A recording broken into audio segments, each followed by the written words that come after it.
भारत का संविधान उद्देशिका प्रस्तावना पढ़ रही हूँ। प्रियम्बल।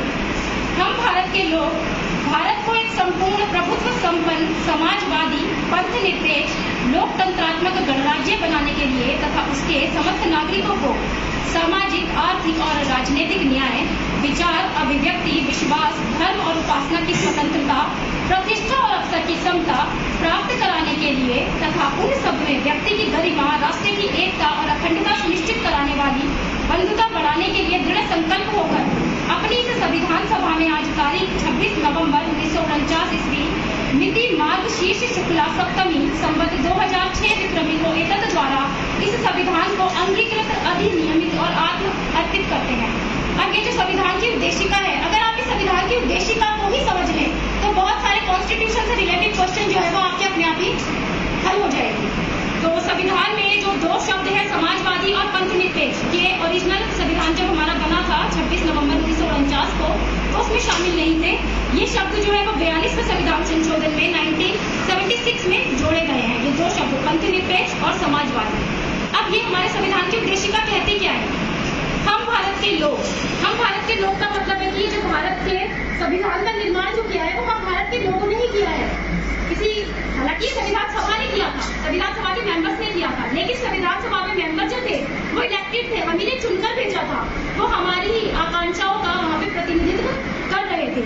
तो हम भारत के लोग भारत को एक संपूर्ण प्रभुत्व संपन्न, ये प्रभुत्व संपन्न वर्ड जो है वो बहुत इंपॉर्टेंट है, कई बार एग्जाम में पूछा भी जाता है। प्रभुत्व संपन्न का मतलब है कि भारत से जुड़े या भारत के नागरिकों से जुड़े जो फैसले हैं उनको लेने का अधिकार केवल भारत सरकार को है, भारत के नागरिकों को है। कोई भी बाहरी शक्ति जो है वो भारत के नागरिकों के लिए कोई भी फैसला नहीं ले सकता, क्योंकि आजादी से पहले भारत के नागरिकों के लिए फैसले कौन ले रही थी? वो ब्रिटिश गवर्नमेंट ले रही थी। तो प्रभुत्व संपन्न वर्ड जो है वो बहुत ही इंपॉर्टेंट है।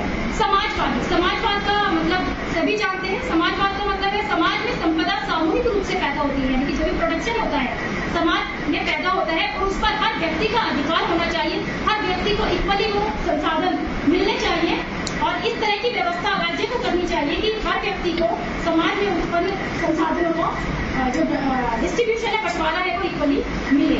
तीसरा शब्द है हमारा पंथनिरपेक्ष। आज के समय में ये पंथनिरपेक्ष वर्ड जो है वो बहुत ही प्रासंगिक है।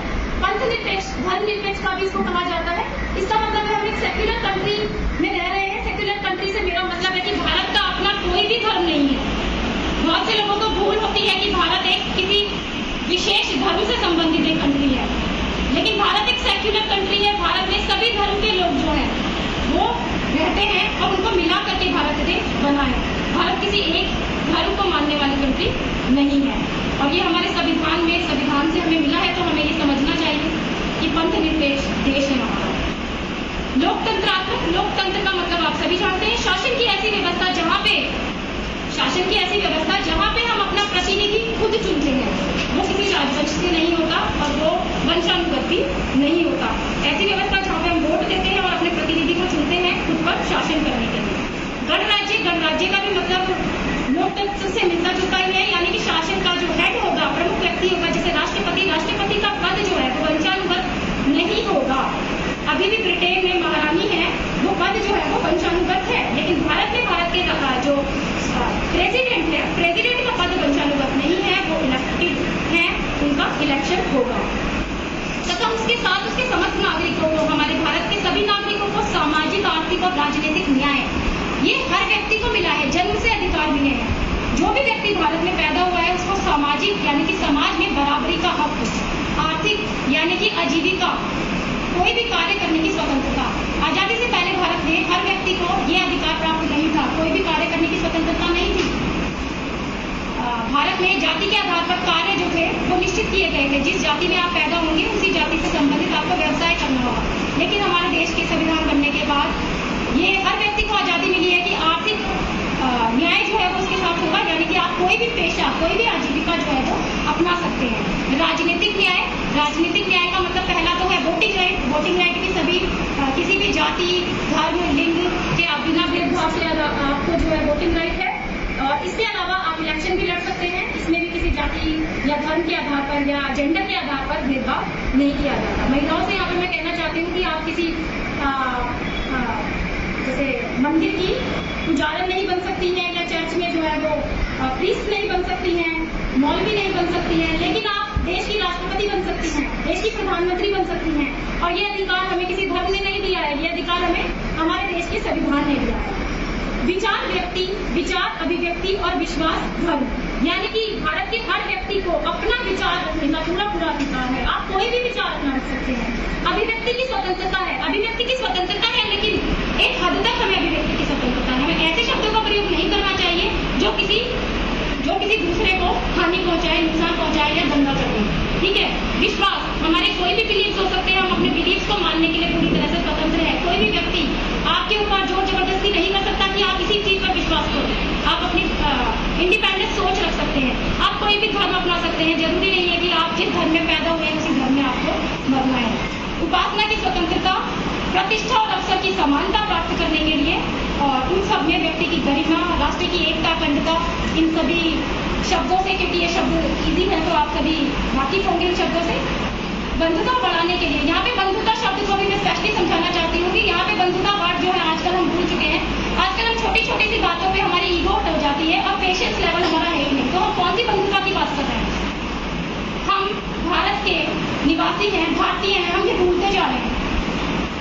हम जाति में बटे हुए, हम धर्म में बटे हुए। आज भी आजादी के 70-75 वर्षों बाद भी हमारे ऊपर कुछ टैग लगे हैं, और टैग लगे होने की वजह से हम बंधुता वाली तो बात ही भूल जाते हैं।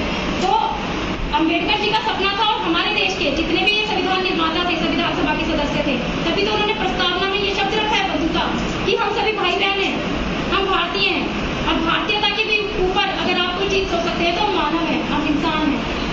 तो अगर हम इस चीज को अपने जहन में रखें हमेशा, तो शायद हम दूसरे के साथ थोड़ा सा टॉलरेंस के साथ काम कर पाएंगे।